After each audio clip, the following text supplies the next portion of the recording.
Salut les apprentis photographes.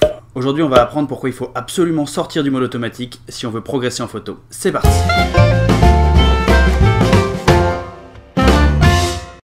Cette vidéo c'est un message pour tous les propriétaires d'appareils photo qui débutent et qui veulent progresser. Sortez du mode automatique. Que vous ayez un réflexe, un hybride, un bridge ou même un compact, c'est pas important. Si vous voulez progresser, sortez du mode automatique. Le mode auto en fait c'est un petit logiciel à l'intérieur de l'appareil photo qui a un seul but: faire une photo dont l'exposition soit correcte. Du coup votre appareil photo il va prendre des décisions en fonction de la lumière et uniquement en fonction de la lumière.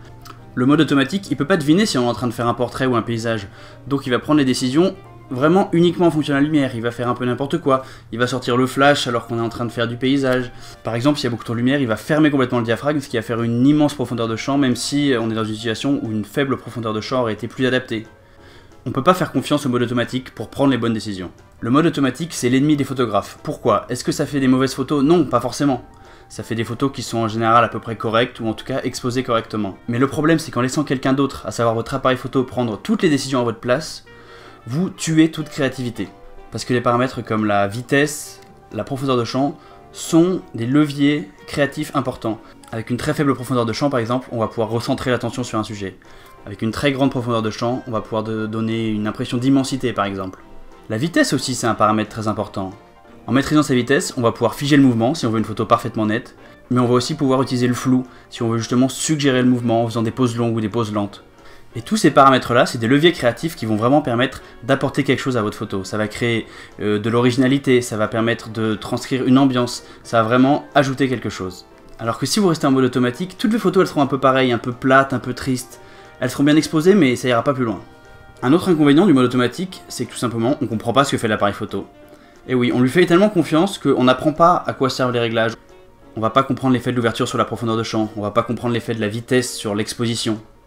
En fait, pour résumer, le mode automatique c'est vraiment un frein à la progression en photo. Donc si vous voulez progresser, surtout, essayez de sortir du mode automatique. Mais attention, hein, j'ai pas dit l'inverse. Il y a beaucoup de photographes qui pensent qu'on peut pas faire une bonne photo sans utiliser le mode manuel. C'est comme si le mode manuel c'était une sorte de graal du photographe. Moi je suis pas du tout d'accord avec ça. Le mode manuel c'est un outil très puissant mais c'est aussi compliqué à maîtriser et c'est pas du tout adapté pour les débutants à mon avis. Et donc si le mode auto est simpliste et le mode manuel trop compliqué, c'est quoi la solution? Et bien la solution à tous nos problèmes, c'est les modes semi-automatiques. Vous vous rappelez les trois paramètres qui influent sur l'exposition: sensibilité ISO, ouverture et vitesse. Et bah les modes semi-automatiques, c'est des modes qui permettent de choisir deux paramètres et de laisser l'appareil photo choisir le troisième automatiquement. Je vous explique ça tout de suite. Bon, on imagine une situation simple. On est dehors, il fait beau, on règle la sensibilité ISO à 200, comme ça on n'en parle plus. Et après il ne nous reste plus qu'à régler l'ouverture et la vitesse pour prendre notre photo. Si on utilise le mode semi-automatique priorité ouverture, on n'a plus qu'à choisir l'ouverture qui nous plaît, et l'appareil photo va calculer tout seul la bonne vitesse pour avoir une exposition correcte.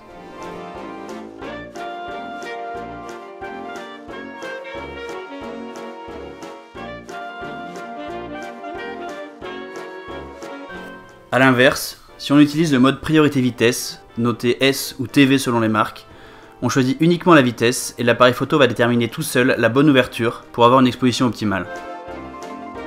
Ensuite, si on veut une photo légèrement sous-exposée ou surexposée, on utilise la correction d'exposition. Et voilà le travail. Pour moi, les modes semi-automatiques, c'est le parfait juste milieu entre la liberté créatrice et la facilité d'utilisation. Donc c'est vraiment parfait pour débuter. Et après vous allez me demander quand est-ce qu'on a besoin d'utiliser le mode priorité ouverture ou le mode priorité vitesse.